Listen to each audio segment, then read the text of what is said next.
Welcome to Phoenix Trading. We are seeing the Nifty views of 18 Jan. So Nifty जसं आपण मागच्या वेळी discuss केलेलं की एक 18,350च्या आसपास निफ्टीला एक रेजिस्टन्स येईल. तर निफ्टी ऑलमोस्ट अराउंड त्या लेवलला आज बहुतेक ओपन होईल. आपण एक एक्झिक्स निफ्टीचा एक बघून घेऊया किती येते. सो 18,326 आत्ता दाखवतोय. मेजर काही नाहीये, फ्लॅट ओपनिंग दिसतंय.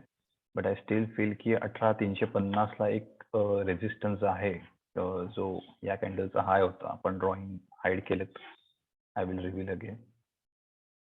येस. सो हा जो एक रेजिस्टन्स आहे तिथे आता निफ्टी अप्रोच होतोय 345च्या आसपास. सो आय स्टील बिलीव्ह की इथे थोडंसं एक प्रॉफिट बुकिंग येईल कदाचित.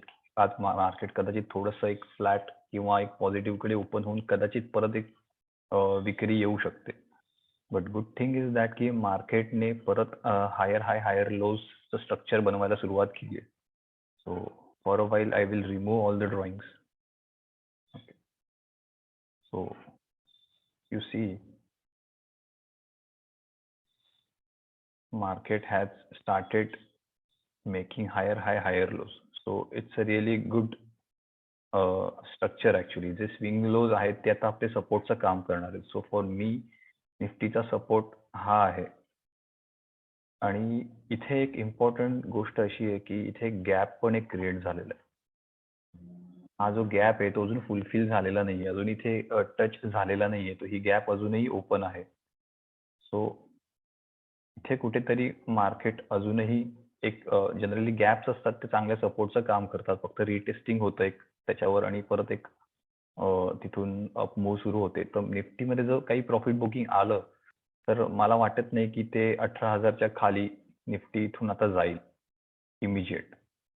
हे आपले व्ह्यूज आहेत, हे फक्त वीकली पॉइंट ऑफ व्ह्यूज आहेत, लॉंग टर्म व्ह्यू नाही आहेत. सो सध्या पुरता तरी हा एक सपोर्ट चांगला वाटतोय. So those who are in option selling, so they can sell options around 18,000 18,200 च्या आसपास ऑप्शन सेल करू शकतात. आणि अजून एक गोष्ट अशी आहे की इथे निफ्टीचा जो एक double top kind of bottom formation बनलेला आणि इथून जो फॉल आलेला, त्या डबल टॉपची जर मी लेवल काढली तर ती येते around this 18,215. So this also work as a support. So मला कुठेही 18,350च्या आसपास जर मला असं वाटलं की सेलिंग सुरू झालंय तर तिथून हार्डली एक 100-150 पॉईंट खाली एक मुवमेंट येऊ शकते आणि तिथून परत निफ्टीमध्ये एक वरची साईड आपल्याला बघता येईल. कारण की आता सेंटिमेंट्स मला वाटत नाही खूप मार्केटचे काही खराब आहेत. आणि इंडेक्स वाईज पण बघितलं आपण, सेक्टर वाईज पण, तरी चार्ट फॉर्मेशन खूप चांगलं झालेलं आहे. आणि अजून एक इथे गोष्ट इम्पॉर्टंट आहे की 21 डे मुव्हिंग ॲव्हरेज जो आहे त्याने 50 डे मुव्हिंग ॲव्हरेजला क्रॉस ओव्हर केलंय कालच्या सेशनमध्ये. So it's a good thing की short term sentiments are positive आणि निफ्टीमध्ये अजूनही वर जाण्याची कॅपॅसिटी आहे आणि ऑल टाइम हायकडे जाण्याचे फुल चान्सेस आहेत. पण कुठेही आपल्याला चेस नाही करायचंय.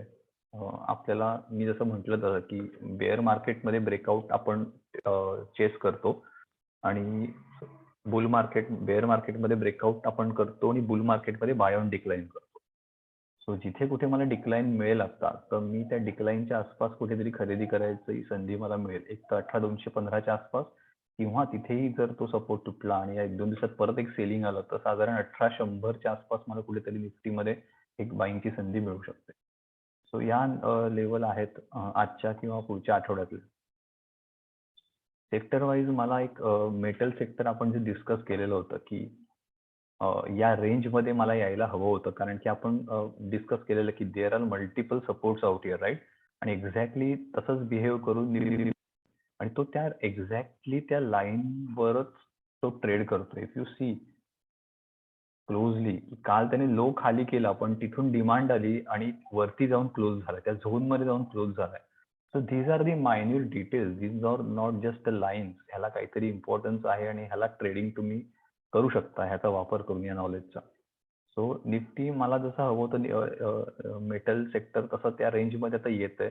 सो फॉर मी की हा जो कालचा लो आहे तो ब्रेक व्हायला नकोय. सो कारण की असं इथून वर जाईल असं सांगता येत नाही. ठीक आहे. It's all about risk reward ratio. So for me it's a perfect risk reward ratio. जर मला मेटल स्टॉकमध्ये एंट्री करायची आहे, तर माझी रिस्क फार कमी आहे आता इकडून. जर तो ब्रेक झाला तर माझा लॉस फार कमी होईल. पण जर तो इथून माझ्या एक्स्पेक्टेड मुव्हमेंट देत तो जर वर गेला, तर मला इथून चांगले रिवॉर्ड मिळण्याची शक्यता आहे. So I am very bullish on metal sector right now. आणि रिस्क रिवॉर्ड खूप फेवरेबल आहे. Second thing is pharma. Pharma पण एक जो मेजर सपोर्ट आहे तो होल्ड करतोय आणि एक साइडवेज मुवमेंट सध्या देतोय. सेकंड सेक्टर आहे FMCG. FMCG looking good for now कारण की त्याने 21 डे मूव्हिंग एव्हरेज पण क्रॉस केलं आणि 50 डे मूव्हिंग एव्हरेज पण क्रॉस केलाय. सो एक टेम्पररी एक चांगल्या मुवमेंटमध्ये तो आहे. आणखीन इथून एक inverted head and shoulder kind of pattern बनतोय. जर ह्या सगळ्याचं ब्रेकआउट आलं तर आपल्याला या लेवलपर्यंत एफएमसीजीचे टार्गेट्स मिळू शकतात. Of course this is a index of FMCG पण त्या रिलेटेड तुम्ही स्टॉक सगळे बघू शकता. आणि एक होतं येस स्मॉल कॅप सेक्टर जे आपण डिस्कस केलेलं होतं right. I have drawn this range आणि मी तेव्हा कुठेतरी स्मॉल कॅप इथे होता. या रेंजमध्ये होता जेव्हा आपण डिस्कशन केलेलं होतं करेक्ट. सो मी तिथे फोरकास्ट केलेलं होतं की अजूनही बुलिश आहे आणि आत्ताच ही संधी आहे की तो जवळ आलाय बरोबर 200 डेजच्या मुव्हिंग एव्हरेज पासून इथून एक बाईंग संधी आहे. आणि जर ही जर रेंज ब्रेक झाली तर त्या रेंज एवढंच आपल्याला वरती टार्गेट बघायला मिळेल आणि तसंच आता हळूहळू चाललेलं आहे. So you will see more fire in coming days आणि तिथून मग हलकं फुलकं प्रॉफिट बुकिंग होण्याची शक्यता आहे.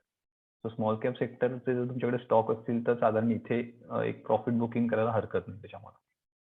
ऑटो सेक्टरने परफेक्ट सपोर्ट घेतला 200 दिवसाच्या मूव्हिंग एव्हरेज इथे आपण सांगितलेलं आणि एक जबरदस्त बाउन्स बॅक मिळालाय. आणि it is trading near all time not all time high but एक 52 वीक्स हायच्या आसपास तो एक ट्रेड करतोय. सो ऑटो इंडेक्स पण खूप चांगली आहे. येस. पीएससी सेक्टर मी जर म्हटलं की I am always bullish on PSC sector. आता मी यावर्षी हे बऱ्याच वेळा मी सांगून झालेलं आहे की ओएनजीसी घ्या घ्या. आय डोंट नो किती लोकांनी घेतला असेल पण ONGC is one of the great stock of PSC sector. आणि तो जबरदस्त एक त्याने बाउन्स बॅक दिलेला आहे. Yes. Energy sector as expected की इथून एक inverted head and shoulder kind of pattern बनवून त्याने एक ब्रेकआउट दिलं वरती. आणि आता तो एक ऑल टाइम हायच्या आसपास एक ट्रेड करतोय. So it's a really in good shape right now. Realty sector पण जबरदस्त एक बुलिश फॉर्मॅटमध्ये आहे. So yes. आता राहिला बँक निफ्टी. बँक निफ्टीनेही एक त्याचा महत्वाचा जो रेझिस्टन्स होता तो क्लिअर करून तिथे 2-3 दिवस काढले आणि तो परत तो वर जाऊन एक कन्सॉलिडेशन करतोय. पण त्याचं 40,000चं टार्गेट अजूनही आलेलं नाहीये.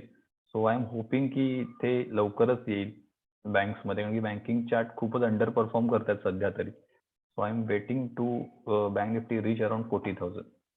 So let's see. That's it for the day.